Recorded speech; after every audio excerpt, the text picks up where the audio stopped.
कथा के माध्यम से महाराज जी, जो गुरुदेव अपने स्वामी जी हैं वो अंतर्यामी थे। इस कथा ये प्रदर्शित करती है कि सरकार अंतर्यामी थी। बहुत दिनों की बात है महाराज जी, कम से कम 40-50 साल के लगभग की बात है।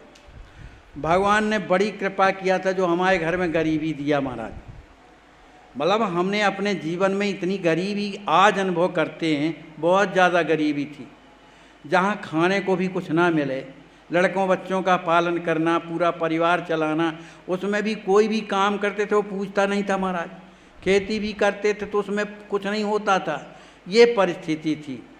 अब हुआ क्या कि उस समय स्वामी जी विराजे थे अपने क्या नाम से उधर खजवा में।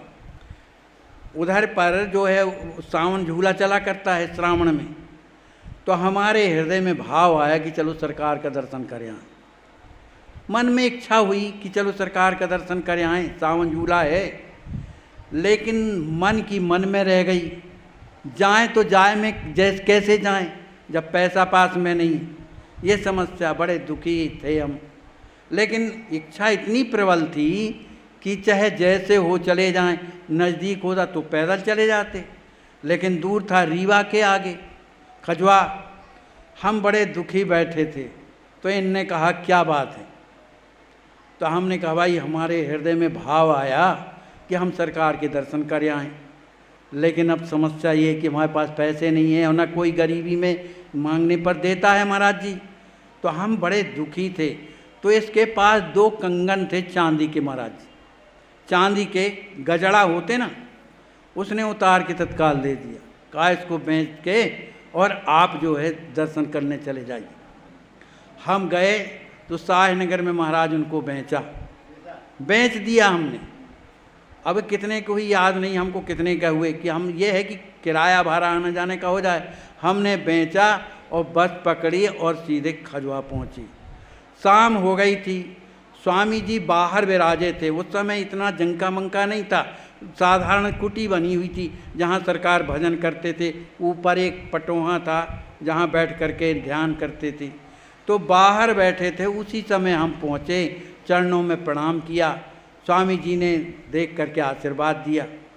पूछा कैसे आए, तो हम बताया स्वामी जी दर्शन की इच्छा से चले आए। फिर वहीं पर बैठ गए। और भी लोग थे सरकार की सेवा कर रहे थे, कोई चरण पकड़े, कोई हाथ पकड़े, बड़े बड़े लोग थे सेवा कर रहे थे। हमारे भी हृदय में भाव आया कि चलो सरकार की कोई सेवा मिल जाती, लेकिन जगह उधर एक भी नहीं थी कि अपना हाथ घुसेड़ें। तो हृदय में दुख था इस बात का कि भैया ये बड़े लोगों के कारण हम लोगों को कौन पूछता है, पर हृदय में आत्मा से दुख था।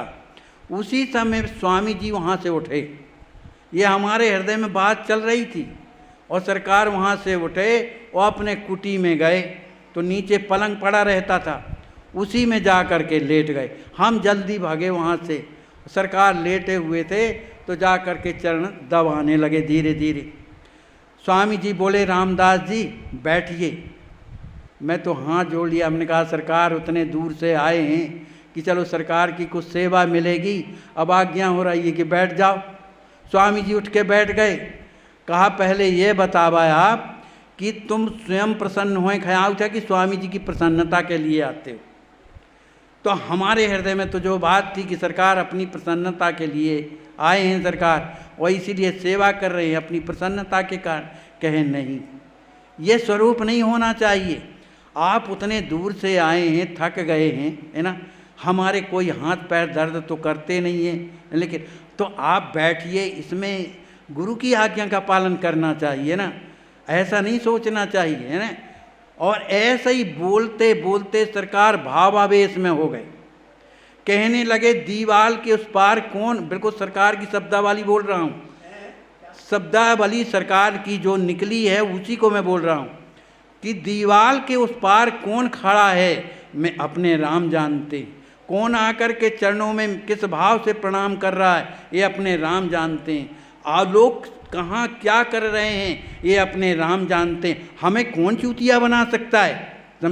ऐसे काफ़ी दूर देर तक बोलते रहे। मैं चरण कान पकड़ के उठा बैठा, कहे नहीं ये मतलब नहीं है।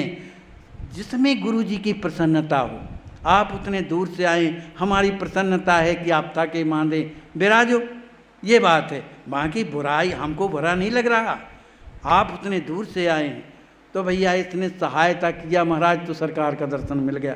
बोलिए श्री सद्गुरुदेव भगवान की जय।